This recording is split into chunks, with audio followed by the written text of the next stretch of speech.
Candidate will start in the seated position due to the fact that they are on a tripod. Once you start, you do not have to be in the seated position.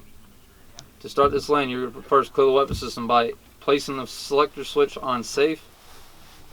There is no catch bag, you do not need to worry about that. You are then going to charge the weapon by pulling both charging handles, palms facing down to the rearward position. You bring them down and to the rear. You're going to return both charging handles to the forward position and only rotate one handle up. I recommend the dominant hand. You will open the feed tray assembly and check for rounds on the bolt, on or below the feed tray, and on the feeder paws. You will return the bolt to the forward position, placing the selector switch on fire, holding the charging handle to the rear, and riding the bolt forward by squeezing the trigger and using the bolt to the forward position. Ensure both charging handles are forward and in the up position, and place the safety switch on safe. You will then move into the loading of the weapon system by attaching the feed throat. Squeeze the spring-loaded pins on the feed throat.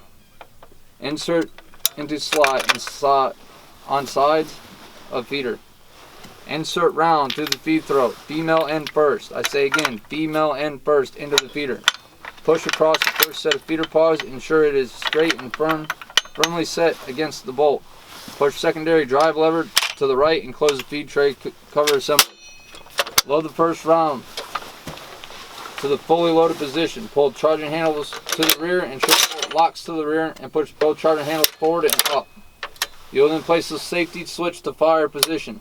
Squeeze the trigger, allowing the bolt to slam forward. You will then pull both charging handles straight to the rear again, returning both charging handles to the forward and up position.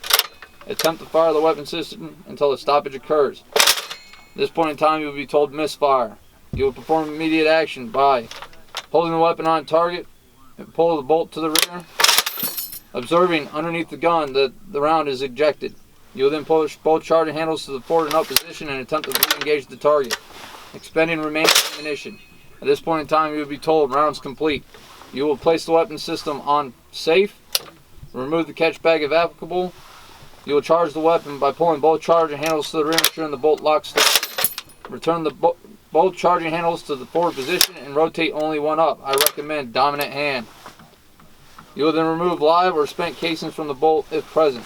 You will insert the tip of a rod or tool. We will have a flat tip screwdriver through the receiver rail as close to the bolt face as possible, with the tip of the rod or tool on top of the round or casing.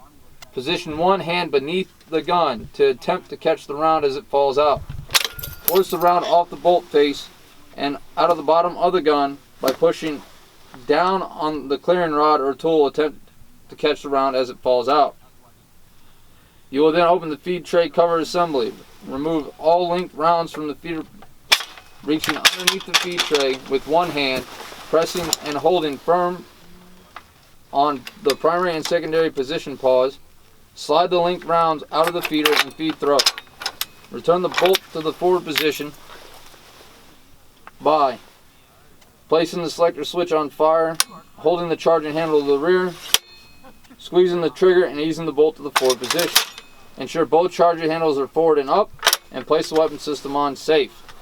Note, the weapon system will start with the feed tray closed and with the weapon system on fire. When you are complete, the weapon system will be on safe and the feed tray will be open.